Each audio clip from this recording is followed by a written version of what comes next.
manusia yang terbaru dengan kesadaran murni, hikmat di dalam setiap sabdaku. Terjadilah kehendakmu, nyatalah kesurgaanmu.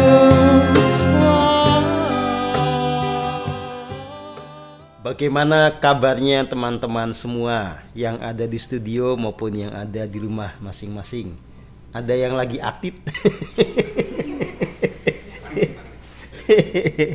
Ada Mas Eko masih atit, Mas Eko. Aduh. Mbak Firin masih atit juga. Baik, teman-teman semua yang saya kasihi, kita membahas isu kesehatan ini karena memang sebetulnya ini berkaitan erat dengan apa yang menjadi ajaran utama kita. Ya, jadi sehat jiwanya, sehat badannya itu adalah efek atau dampak atau akibat dari laku hening yang benar. Jadi siapapun juga yang sungguh-sungguh mempraktekkan laku hening dengan cara yang tepat, dengan intensi yang tepat, ya, dengan ketekunan, memang cenderung badannya akan sehat, mengiringi jiwanya yang sehat, mengiringi pikiran dan emosinya yang sehat. Tetapi bukan berarti yang bermeditasi, ya, tidak pernah sakit sama sekali, ya. Tentu sakit itu lumrah, ya. Seperti yang katakanlah saya alami saat ini, ya. Sekalipun ini bukan sakit serius, cuma pilek. Ya. Sakit yang lumrah karena memang badan kita merespon apa istilahnya itu, ya, masa pergantian cuaca, dan merespon pula situasi-situasi yang kita hadapi. Kadang-kadang kita memang juga terlalu lelah, ya, yang kayak gitu-gitu. Nah, kita akan membahas lebih detail, ya, tentang relasi antara meditasi dan kesehatan, dan bagaimana solusi spiritualitas terhadap berbagai kasus sakit yang dialami oleh manusia, ya. Tapi belum apa-apa sudah ada yang nanya ini di kolom question and answer. Bagaimana caranya mengatasi homesick? Homesick itu sakit karena rindu pulang, ya. Solusinya cuma satu, pulang. Baik, saudara dan saudari yang saya kasihi, kita juga membahas isu ini, ya, karena secara faktual soal kesehatan ini menjadi celah di mana manusia bisa dieksploitasi. Bagaimana manusia menjadi objek dari kekuatan bisnis yang sangat besar. Bagaimana manusia dipertahankan untuk rentan menjadi sering sakit sehingga menjadi customer yang berkelanjutan dari industri kesehatan. Ya. Dan kita juga harus mengakui, mengerti bagaimana rahasia kesehatan secara holistik itu menjadi penting. Apalagi kita sudah belajar, ya, tahun 2020 ada yang disebut sebagai tanda kutip, ya, pandemi gitu, ya, yang dalam sudut pandang kita itu dibarengi dengan banyak sekali misinformasi, penyesatan informasi demi kepentingan satu pihak, dua pihak, yang merugikan banyak orang. Orang-orang yang kemudian gampang ditakut-takuti, tidak punya pengertian yang utuh tentang bagaimana menjaga kesehatan dirinya, gampang sekali kemudian menjadi korban. Ya. Dan tahun 2025 ini kita harus mengakui juga, ya, di media massa arus utama maupun di sosial media gencar sekali, ya, upaya menakut-nakuti dengan berbagai macam barang dagangan lah, ya. Ya, ada yang jualan mpox kagak laku, kemudian jualan lagi yang lain, ya, virus flu burung lah, kemudian sekarang ada lagi namanya HPMV lah, macam-macam pokoknya itu ya. Sampai mereka sendiri mungkin juga bingung ini mau jualan apa sebetulnya kan gitu. Karena dikasih tawaran ini belum laku, ditakut-takuti dengan cara ini, sekarang banyak yang ngelawan. Gak kayak tahun 2020 menurut aja, karena mereka belum punya pengalaman ya gitu ya. Nah, saudara dan saudari yang saya kasihi, alasan lainnya sederhana. Kalau orang sudah mengalami sakit ya, sakit yang parah, sakit yang fatal, kronis, memang buat sebagian orang akan menciptakan penderitaan. Karena jarang sekali orang bisa tetap bahagia dalam kondisi sakit ya. Mas Eko aja kan kewalahan untuk mempertahankan kebahagiaan ya. Gitu. Mas Eko dengan tingkat kesadaran seperti saat ini, sekali lagi tidak gampang mempertahankan kebahagiaan dalam kondisi fisik yang tidak prima. Apalagi memang rasa sakitnya memang nyata ya, kerasa sakit beneran gitu. Itu tentu tidak gampang.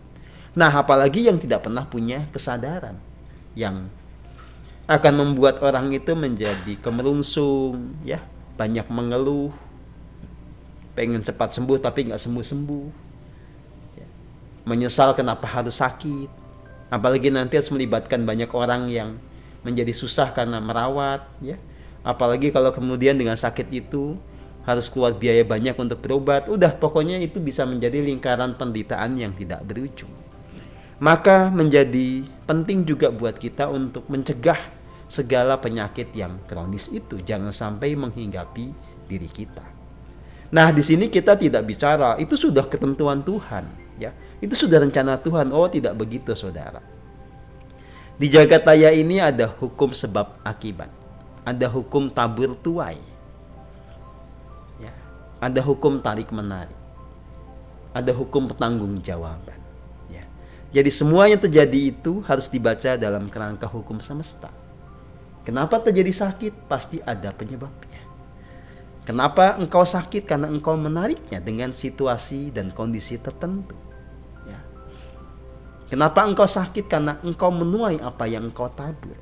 Ya, nggak bisa jadi dikit-dikit udahlah. Ini sudah Tuhan yang menentukan ya.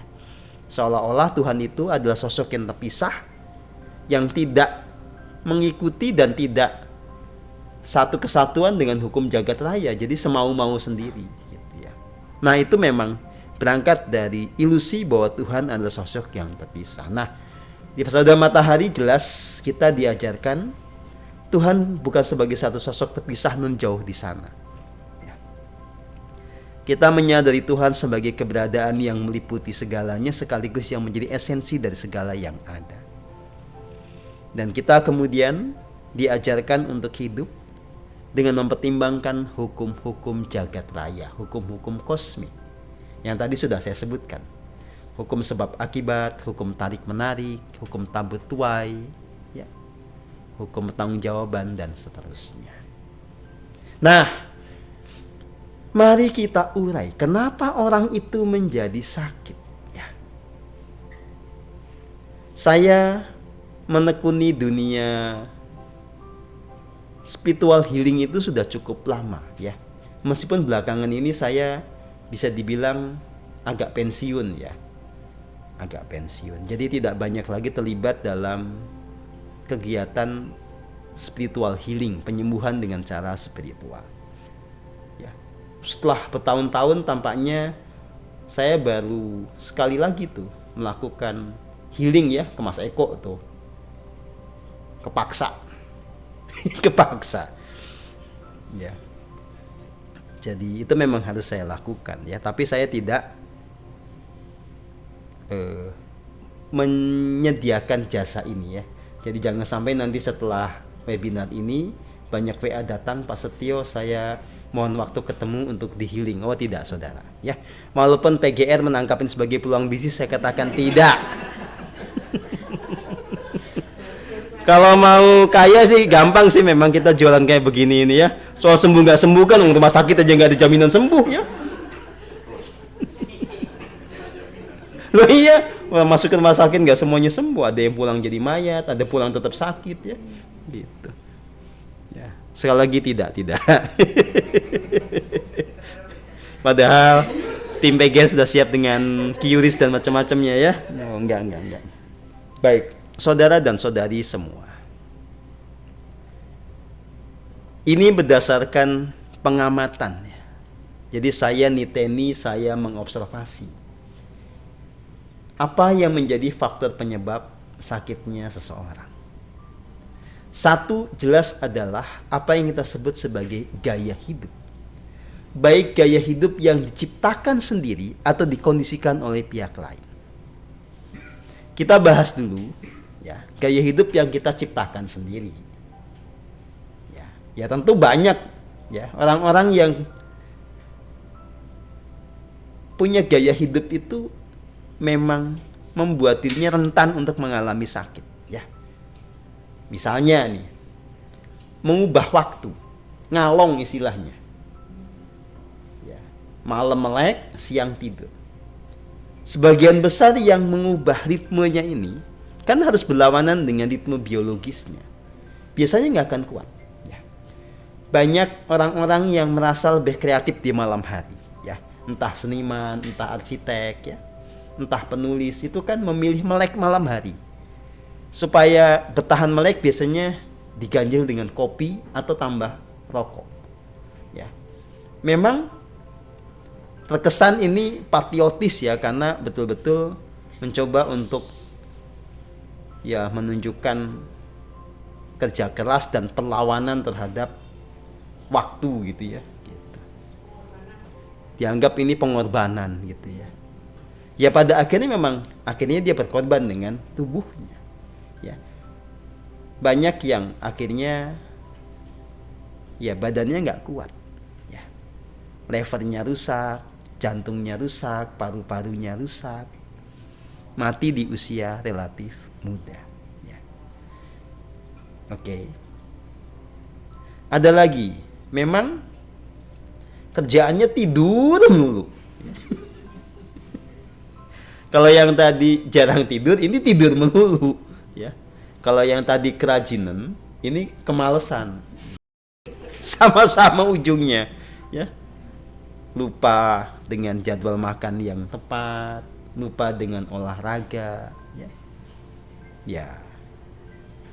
Jangan heran kalau kemudian efeknya adalah mengalami sakit juga. Ya. Saya belum survei nih kalau di Pesona Matahari ada nggak yang punya gaya hidup kayak begini. Ya. Jadi punya gaya hidup yang membuat dirinya rentan untuk mengalami sakit. Saya makanya tidak pernah menganjurkan untuk begadang, ya. Apalagi dengan alasan kita tirakat, kita melek berhari-hari kayak Sahlan zaman dulu. Sahlan zaman dulu kan ingin mencari Tuhan kan dengan cara itu, ya. Tuhannya nggak tahu di mana, ketemunya hantu plus sakit jantung. Ya Sahlan ya. Aduh. Jadi di sini diajarkan makan pada waktunya, ya, tidur secukupnya, hidup yang natural. Ya, ya kalau makan agak-agak banyak, sering kayak Wikan nggak apa-apa lah, nggak apa-apa. Kamu udah berapa kali makan hari ini Wikan? 5 kali apa 6 kali? Nggak apa-apa lah yang kalau kayak begitu ya. Gitu. Ya. Nah sekali lagi, soal gaya hidup itu mempengaruhi kesehatan Anda.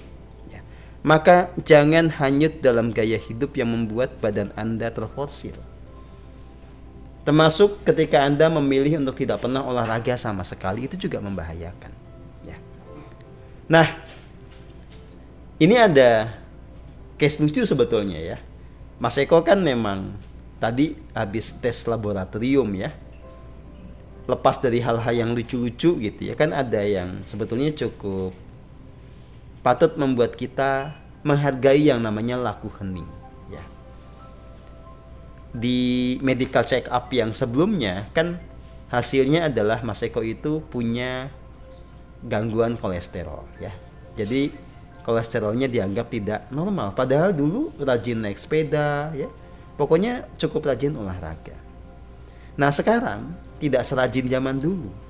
yang rajin adalah meditasi. Ternyata hasil medical check up-nya, ya Mas Eko, kolesterolnya normal, ya.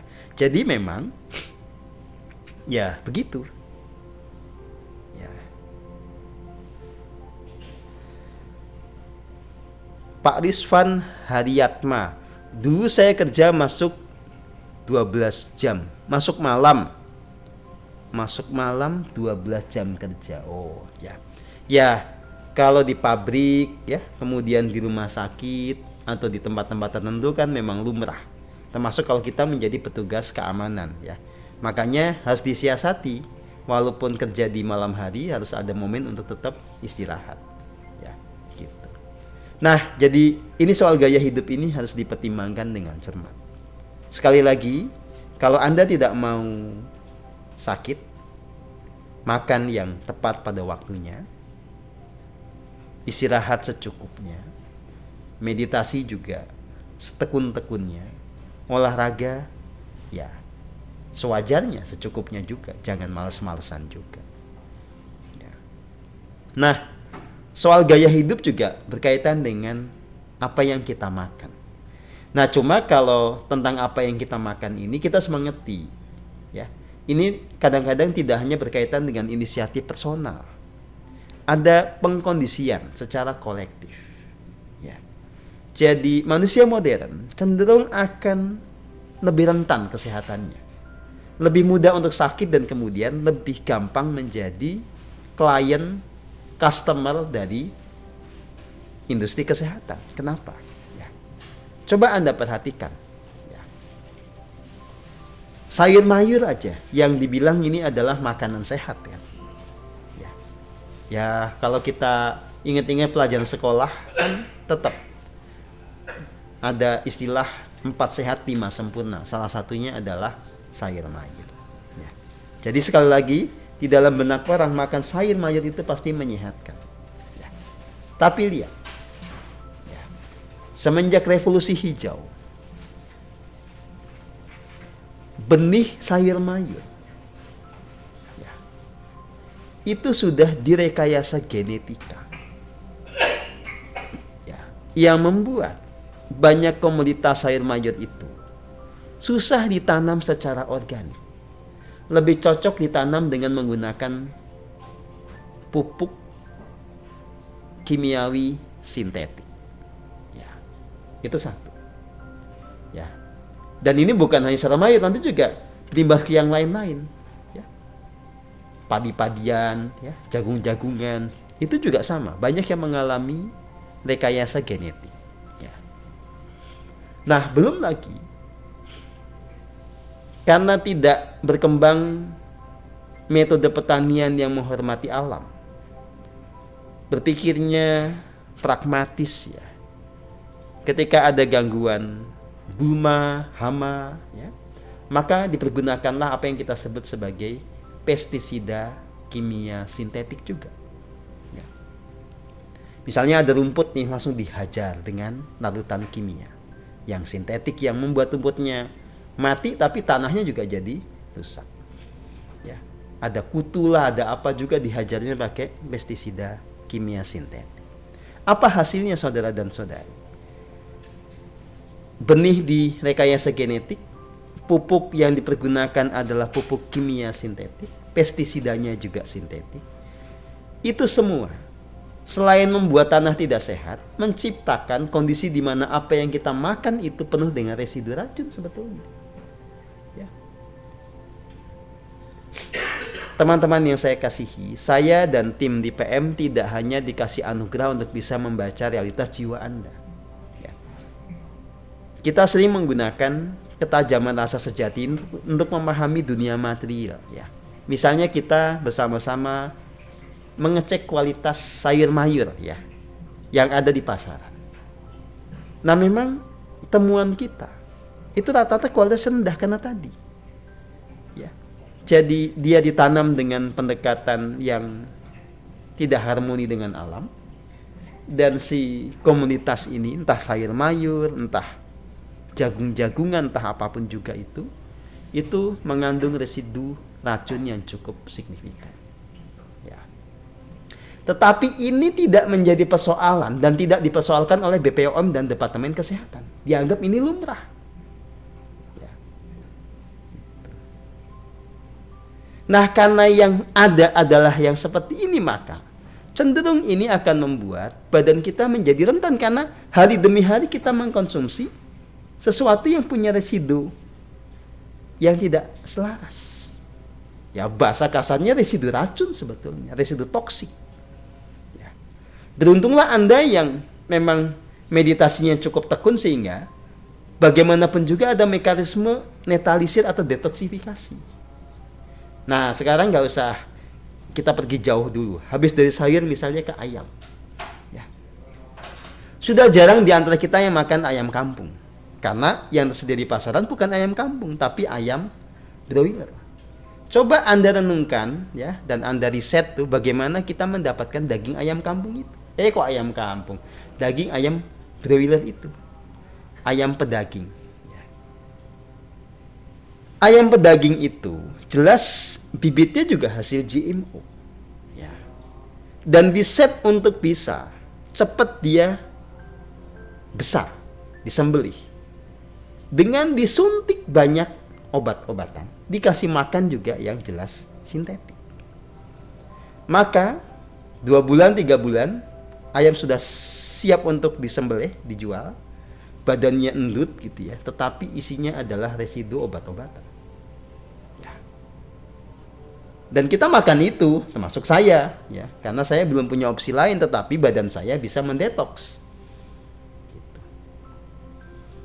Jadi sekali lagi, ini memang pengondisian. Ya. Ada satu atau banyak bahkan kekuatan-kekuatan bisnis yang memang tertawa di atas penderitaan banyak orang. Ya. Mereka nggak peduli tentang orang yang menjadi sakit. Mereka peduli tentang cuan yang mereka dapatkan dari semua skema ini. Oke, kita lanjut. Pengkondisian berikutnya nih. Gimana pun juga, terutama kita yang hidup di kota-kota besar, ya, pasti punya problem dalam menghirup udara yang segar. Ya, kenapa? Karena memang tingkat polusi udara kita, terutama di daerah-daerah industri, itu luar biasa. Ya. Dan yang namanya kualitas oksigen yang kita hirup itu, ya, kualitas udara yang kita hirup itu akan mempengaruhi nanti kinerja tubuh, ya, termasuk kinerja yang namanya kolagen. Makanya orang yang hidup di daerah yang polusi udaranya tinggi rata-rata kusut, ya. Kecuali yang perawatannya ekstra serius, ya itu lain cerita. Tapi secara umum gitu ya, itu pasti memang badannya tidak segar. Gitu. Nanti kita punya problem juga dengan air hujan. Air hujan yang turun di Jakarta tentu beda dengan air hujan yang turun di Wonogiri misalnya, atau di Bantul, di mana yang tidak banyak kawasan industri. Di kawasan-kawasan yang seperti Jakarta, ya, rata-rata hujan itu menjadi asam, ya kan? Gitu. Belum lagi kalau kemudian, ya, kita menjadi agak gregetan itu kan ada yang namanya chemtrail, ya, atau chemtrail, chemical trail. Jadi penyebaran zat-zat kimia sintetik di udara dengan kepentingan tertentu itu nyata ada, menggunakan pesawat biasanya. Itu akan mempengaruhi juga udara yang kita hirup dan hujan yang kita terima. Hujan asam itu akan membuat tanah juga sakit. Kita udah cek nih, ketika hujannya nggak sehat ya, tanaman-tanaman kita itu juga nggak sehat. Karena apa? pH-nya menjadi sangat rendah, menjadi sangat asam tanahnya. Nah, di dalam pengondisian seperti ini sangat lumrah kalau kemudian orang itu menjadi rentan, gampang sakit. Ini kita belum bicara pikiran ini loh. Ini baru apa yang melingkupi kita, apa yang kita makan. Belum lagi nanti kemudian kebanyakan orang tidak bisa lepas dari vaksin. Ya. Vaksin dengan memasukkan virus yang sudah dilemahkan atau vaksin dengan metode edit DNA. Ya. Dua-duanya tetap punya resiko. Ya. Kalau mau diukur dengan jujur, mereka yang sudah kadung divaksin dengan sadar tidak sadar, ya, sengaja tidak sengaja, nerima nggak nerima, ya, itu kesehatannya pasti jauh lebih rendah ketimbang mereka yang tidak divaksin. Ya, mereka yang dipaksa untuk punya sistem imunitas yang tidak alami, ya, pasti akan kalah dibandingkan orang yang hidup dengan imunitas yang alami. Karena lewat vaksin itu sebetulnya terjadi toksifikasi. Ya. Ada racun yang masuk ke tubuh ini. Ada sesuatu yang sebetulnya badan kita nggak suka. Tapi itu membuat untung sebagian orang. Ya kan? Gitu.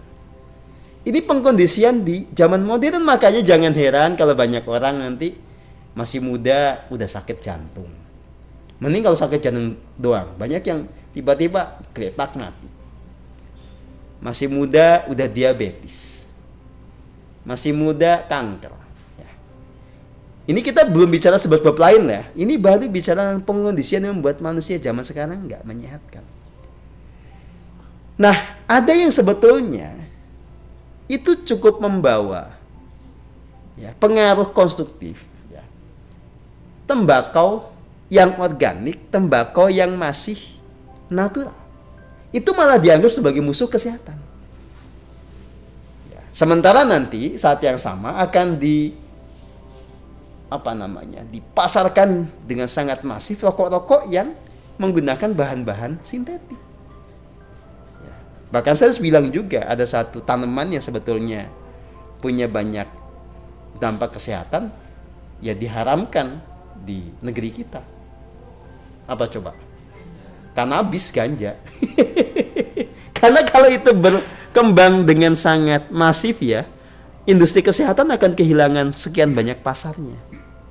Ya. Gitu. Itu fakta. Ya. Jadi sekali lagi, ada pengkondisian demi menguntungkan sekelompok orang dengan merugikan banyak orang. Ya. Nah, saya dan komunitas saya itu kan gimana pun juga hidup di lingkungan yang bukan kita ciptakan sendiri, ya. Ya kita memang mulai mengembangkan pertanian organik, tapi kan belum semua kebutuhan kita bisa dipasok dari situ. Jadi ya kita kadang-kadang masih harus beli sayur mayur dari luar, yang jelas itu banyak residu pestisida sintetiknya, residu pupuk sintetiknya, ya. Kita beli daging ayam juga sama. Tapi ada satu sisi di mana kita bisa lebih sehat karena kita bisa mendetoksifikasi, bisa mentalisir dengan yang namanya meditasi. Ya, gitu.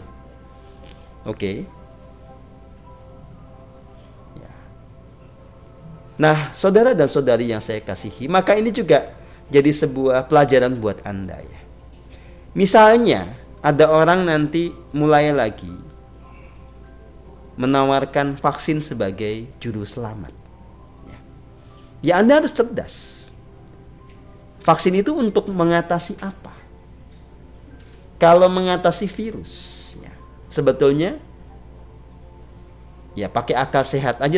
Ini udah banyak diungkapkan oleh orang bahwa yang namanya virus itu, kalaupun masuk ke tubuh, ya, itu akan diatasi oleh sistem imunitas dalam tubuh sendiri. Ya.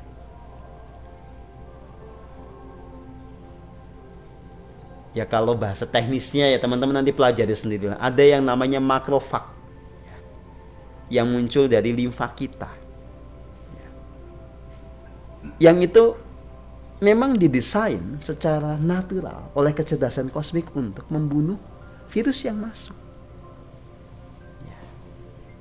Nah, kalau kita mengandalkan imunitas yang natural, kita tidak punya efek samping yang melemahkan tubuh kita. Ya. Nah, jadi Anda harus punya kecerdasan untuk bisa merawat tubuh Anda sebagai kendaraan bagi sang jiwa, sebagai kuil suci. Jangan sembarangan memasukkan zat-zat yang Anda tidak mengerti nanti efeknya kayak apa. Secara hukum kosmik, Anda berdaulat atas tubuh Anda sendiri, tidak bisa dipaksa oleh siapapun. Ya, gitu. Jadi kalau ada yang mau maksa-maksa, memang itu menjadi perjuangan suci kita untuk bertahan atau menyiasatinya dengan cara yang paling mungkin. Ya, gitu. Oke. Ya. Makanya saya agak heran dengan para pemuka spiritual global gitu ya, malah mendukung vaksinasi itu. Otaknya pada di mana gitu ya? Di mana dia enggak?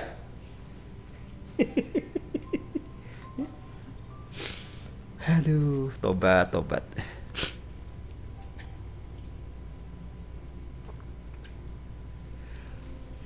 Ya, jadi gini. Nanti teman-teman juga akan mengerti bagaimana meditasi itu akan menguatkan tingkat imunitas kita. Ya. Misalnya gini, saya sekarang lagi pilek. Ini jangan dianggap sebagai sebuah masalah.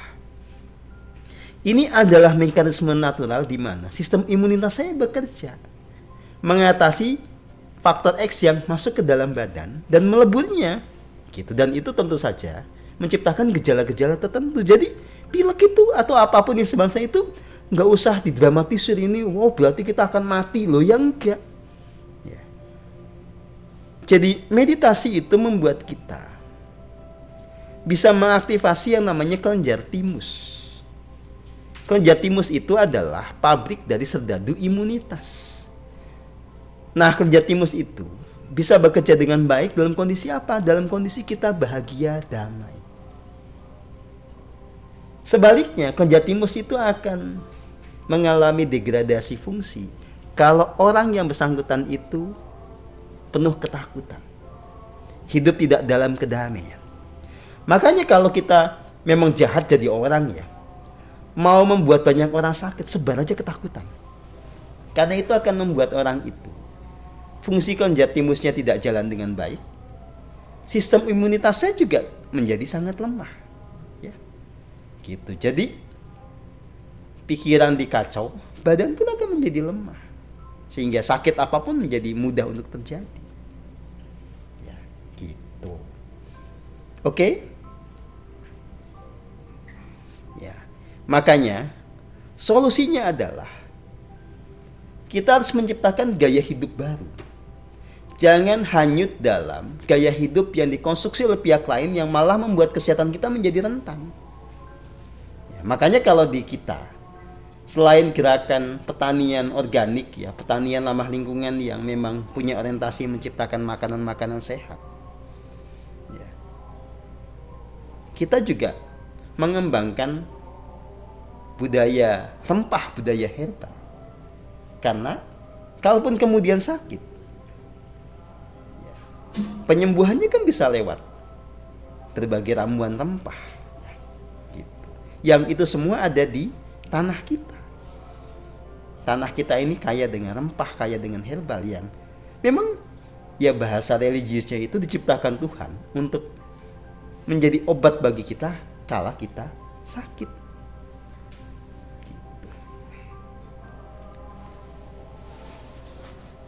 Alah, ini Samuel Sahat. Saya malah udah divaksin 3 kali tapi tidak ada apa-apa kok. Vaksin itu bagus. Waduh, ini namanya adalah promotor dari pabrik vaksin.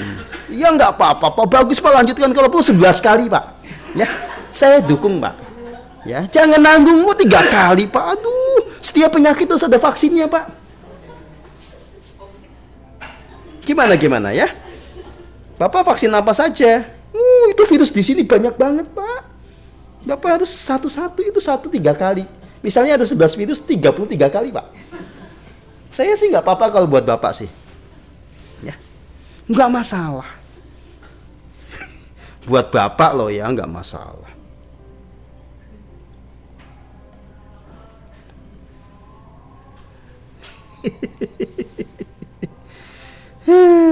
Manusia. Ya, kita harus belajar lebih terbuka ya. Saya juga jelas waktu kecil mengalami imunisasi. Karena kan waktu itu yang mengambil keputusan kan emak saya, bukan saya.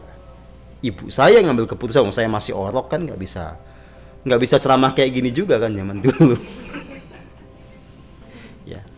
Tapi pada akhirnya faktor yang membuat kita sakit atau sehat itu kan banyak ya. Jadi orang misalnya divaksin ya. Kalau lanjutan karma baiknya bagus, pasti ketemu jalan untuk menetralisir itu.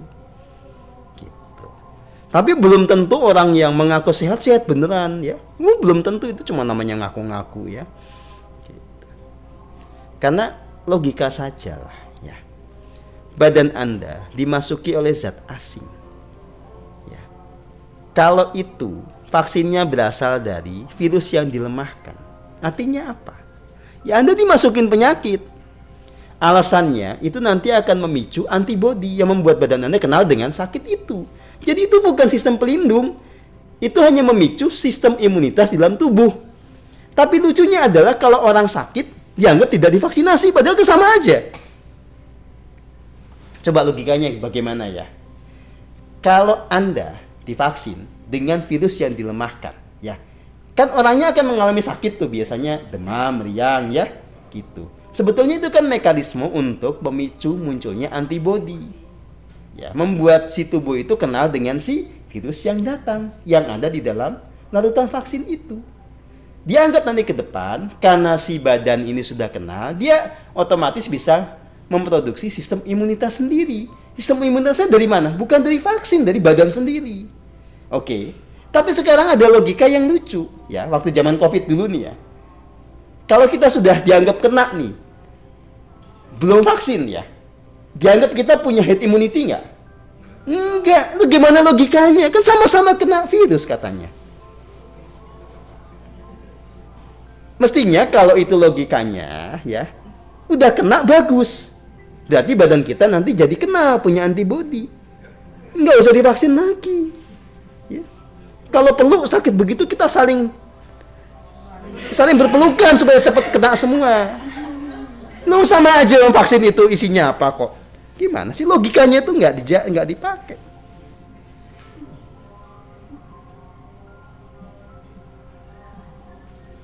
Varian baru. Emangnya celana dalam apa?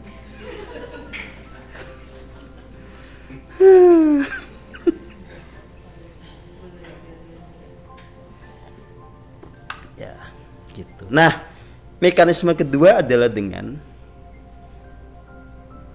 mRNA, CRISPR ya, edit DNA. Coba Anda googling deh.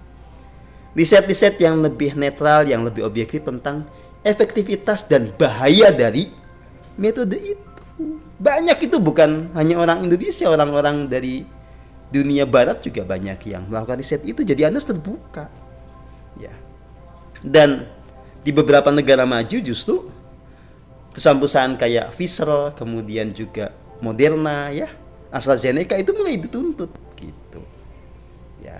Mereka mungkin lebih gampang ya untuk beroperasi di daerah-daerah atau negara-negara yang pemimpinnya korup gitu ya, karena tidak ada yang bisa menuntut mereka.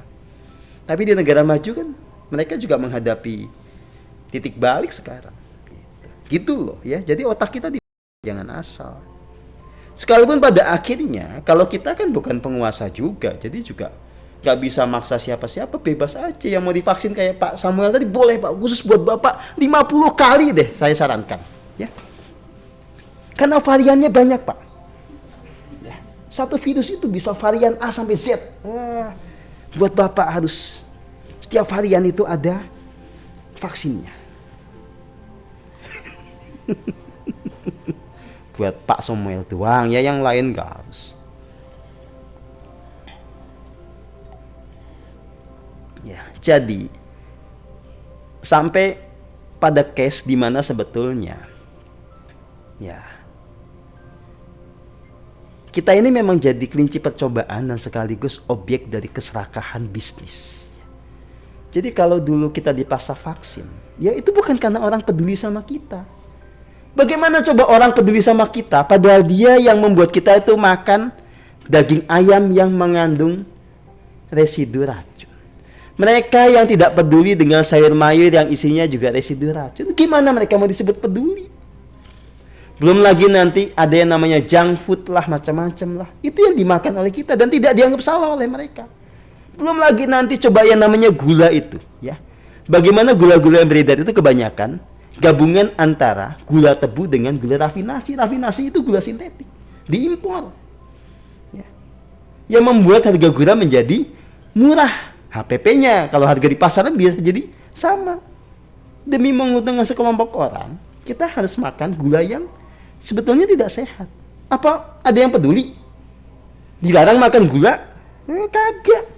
Tapi kok tiba-tiba bisa peduli? Ya. Gitu loh. Ya.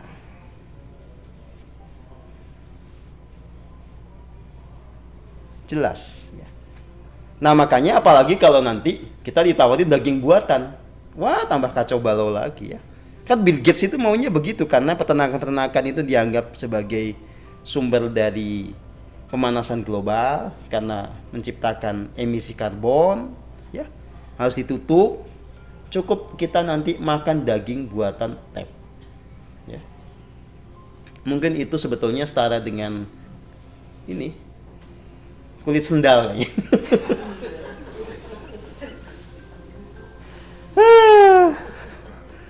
Aduh, tobat.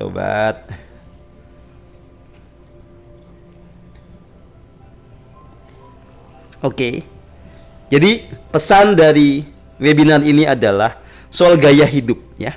Kita harus melawan pengkondisian membuat kita menjadi lemah. Ya, kita harus ingat misi kita adalah menciptakan kehidupan surgawi. Maka selain kita menciptakan gaya hidup yang sehat, kita menciptakan sumber-sumber pangan yang sehat, minuman yang sehat, apapun yang sehat, termasuk ya, menciptakan udara yang sehat. Makanya kenapa sebisa kita melakukan gerakan lingkungan, gerakan penghijauan. Ya, gitu. Jadi sebetulnya kita sudah punya sebuah strategi yang sangat utuh ya, sangat kompleks ya, dan terintegrasi gitu loh ya. Oh ya, ini sekedar informasi ya. Saya sangat rajin ya mengkonsumsi yang namanya teh manis ya. Di usia saya yang sekarang 50 tahun lebih ya. Apakah saya diabetes? Jelas tidak sama sekali ya. Jadi memang sebetulnya kata kuncinya adalah badan kita ini punya kecerdasan sendiri untuk mengelola apapun yang sudah dikonsumsi selama itu wajar. Kalau teh manis kan wajar. Beda dengan saya minum cyanida misalnya ya. Minum endrin. Itu nggak wajar. Teh manis kan budaya orang Jawa ya. Jadi saya minum teh manis itu memang sudah hobi dan buat saya ini sumber energi ya. Gitu. Jadi saya tidak diabetes ya. Jadi tidak mesti kalau kita menghindarkan gula kemudian kita jadi bebas dari diabetes. Apalagi kalau kemudian gulanya malah diubah, dipindahkan dengan gula-gula sintetis yang asal manis itu. Wah ya tambah kacau, itu lebih bahaya. Gitu. Yang penting apa? Kalau Anda banyak mengkonsumsi gula, Anda harus banyak olahraga, jalan kayak gitu. Lari kayak, yang penting jangan lari dari kenyataan. Ya.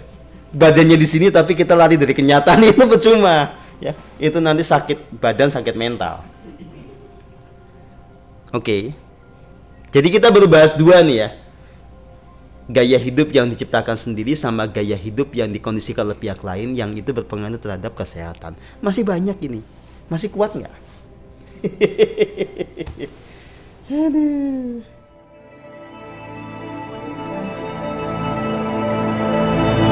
Persaudaraan Matahari, Sekolah Kehidupan.